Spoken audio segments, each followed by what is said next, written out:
all you coin aficionados out there, and welcome to the DC Coin World International Coin Channel. And so right now we're looking at about $20 worth of quarters. I know you're saying, well, there's only 6 of them, so face value $1.50. What's so special about them? Well, there's a few things special about these quarters, and the first is their year of mintage.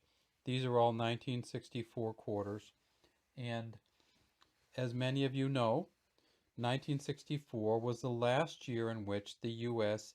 had silver in their quarters, and these quarters are 90% silver. So these are kind of confusing quarters in terms of valuation. We know that there is about $2.59 worth of silver in each one of these quarters, because you can go on the spot market and they'll actually tell you what these quarters are worth in silver meltdown value or melt value. So we know that the collectors, if you want one, might have to pay a little bit more than the silver melt value. Otherwise, all the coins would get melted down.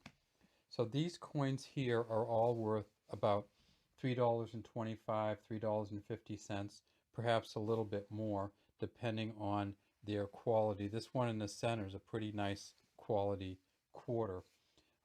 It may be as good as, it may be as good as fine to very fine, just because of the way it looks. If we look at these quarters, we see the back of all of them, and the reason I put them all on their back for one, or back or reverse of the coin, for one reason, and that is the mint marks on these coins are right underneath the bird.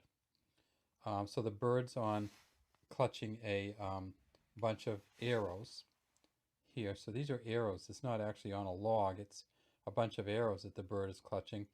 There is an olive branch here. It says $0.25 at the bottom. And then right here in this little tiny opening above the E and R and quarter, that's where you see the mint mark. So if we go, we see there's no mint mark here. Pretty good view of the claws here though, huh? No mint mark here. And then if we, and there's something interesting. See how the tail actually comes down below the arrows? So often you can't see that, but in that one you can see that pretty well. And then here's the tail, here's the mint mark. So that's a D for the Denver mint mark. And finally over here, no mint mark. So all of these coins are Philadelphia coins, except for this one with the Denver mint mark. And we can turn this one up. This says 1964. We can turn it up. And that's something that we want to look at. If we turn this coin up, we notice that it doesn't have what most of the modern coins have, and that is copper across the middle of the coin. So this is not a nickel-clad copper coin. This is a silver coin, which has about 10% copper in it. If we turn this one over, we see that there is no mint mark on this one either. But this is extremely well-defined coin here. So let's take a look at it. It says United States of America up here right above the eagle's head, and actually really crowding out the eagle's head a little bit. It's funny how they just shoved all that in there. It says E pluribus unum. We see the eagle and the feathers coming down. We see the clutch of arrows that the eagle is holding. And we see the olive branch here, and it says $0.25, and the feathers come way down on the sides.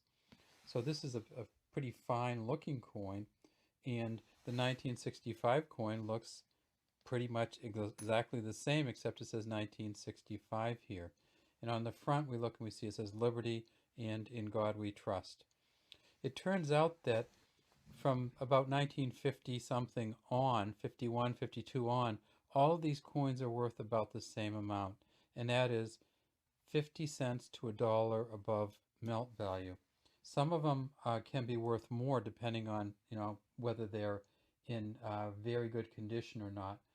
But a lot of people look and they'll say, geez, well, why is a 1951 quarter not worth any more than, or not worth much more than a 1964 quarter? And the reason for that is simply these quarters are all governed, their value is all governed to a large extent by the melt value of silver. And so, and there were a lot of them made. So the 1964 quarters, there were 704 million of the Ds. There were 564 million of the Philadelphia or the Plains. So we have a lot of these coins out here. In other words, there were almost 1.3 billion if you count the proof sets and the other sets. Now, there are some highly collectible versions of this coin. In 1964, the U.S. Mint did circulating coins like this, the kinds that just went out and people used. They also did proof coins, and they did a small number of what was called special strike coins. And collectors refer to them as SMS, or Special Mint Series, Special Mint Set coins. Those are extremely, extremely rare. It looks like what might have happened is that the Mint was trying to see how to make mint sets, and they made a few of them in 1964, and then they started making them in 1965 to 1967 to sell.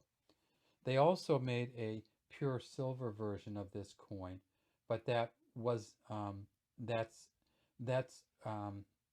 a proof coin that's not in general circulation, so you're not going to see that outside of an envelope, or outside of being in an encased state generally, because no one would ever, it would make no sense to take it outside of that.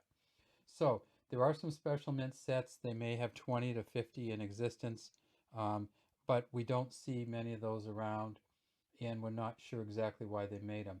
Another thing that happened in 1964 was they stopped making the silver dimes, and they stopped making the piece dollars.